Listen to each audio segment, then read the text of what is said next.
തന്നെ ഗുരുവായ വസിഷ്ഠ നിയോഗത്താൽ മന്നവൻ വൈഫണ്ടകൻ തന്നെയും വരുത്തിനാൻ.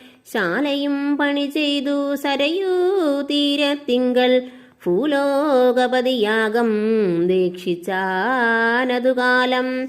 അശ്വമേധാനന്തരം താപസന്മാരുമാ വിശ്വനായക സമനാകിയ ദശരഥൻ വിശ്വനായകനവതാരം ചെയ്വതിനായി വിശ്വാസഭക്തിയോടും പുത്രകാമേഷ്ടിക കർമ്മം ഋഷ്യശൃംഖനാൽ ചെയ്യപ്പെട്ട രാഹുതിയാലേ വിശ്വദേവതാഗണം തൃപ്തമായതു നേരം.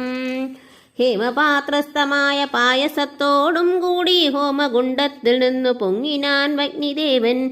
താവകം പുത്രീയമാ പായസം കൈക്കൊള്ളുക നീ ദേവനിർമ്മിതമെന്നു പറഞ്ഞു പാവകനും ഭൂപതി പ്രവരനു കൊടുത്തു മറഞ്ഞിതു. താപസാജ്ഞയാ പരിഗ്രഹിച്ചു നൃപതിയും ദക്ഷിണ ചെയ്തു നമസ്കരിച്ചു ഭക്തിപൂർവം ദക്ഷനാം ദശരഥൻ തക്ഷണം പ്രീതിയോടെ. കൗസല്യാദേവിക്കർത്ഥം കൊടുത്തു നൃപവരൻ ശൈഥില്യാത്മനാ പാതി നൽകിനാൻ കൈകേകിക്കും. അന്നേരം സുമിത്രയ്ക്കു കൗസല്യാദേവിദാനും തന്നെ പാതി കൊടുത്തിടിനാൾ മടിയാതെ. എന്നതു കണ്ടു പാതി കൊടുത്തു കൈകേകിയും മന്നവനതു കണ്ടു സന്തോഷം പൂണ്ടാനേറ്റം. തൻ പ്രജകൾക്കു പരമാനന്ദം വരുമാറു ഗർഭവും ധരിച്ചിതു മൂവരും അതുകാലം.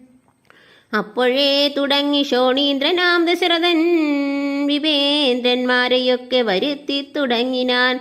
ഗർഭരക്ഷാർത്ഥം ജപഹോമാദി കർമ്മങ്ങളും ഉൽപ്പലാക്ഷികൾക്കനുവാസരം ക്രമത്താലേ.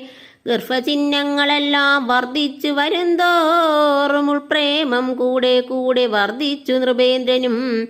തൽപ്രണയിനിമാർക്കുള്ള ആഭരണങ്ങൾ പോലെ വിപ്രാതി പ്രജകൾക്കും ഭൂമിക്കും ദേവകൾക്കും അല്പമായി ചമഞ്ഞിതു സന്താപം ദിനംതോറും. അല്പഭാഷിണിമാർക്കും വർദ്ധിച്ചു തേജസേറ്റം. സീമന്ത പുംസവനാദി ക്രിയകളും ചെയ്തു കാമാന്തം ദാനങ്ങളും ചെയ്തു നരവരൻ. ഗർഭവും പരിപൂർണമായി ചമഞ്ഞതു കാലമർഭകന്മാരും നാൽവർ പിറന്നാരുടനുടൻ. ഉച്ചത്തിൽ പഞ്ചഗ്രഹം നിൽക്കുന്ന കാലത്തിങ്കൽ അച്യുതനയോധ്യയിൽ കൗസല്യാത്മജനായാൻ.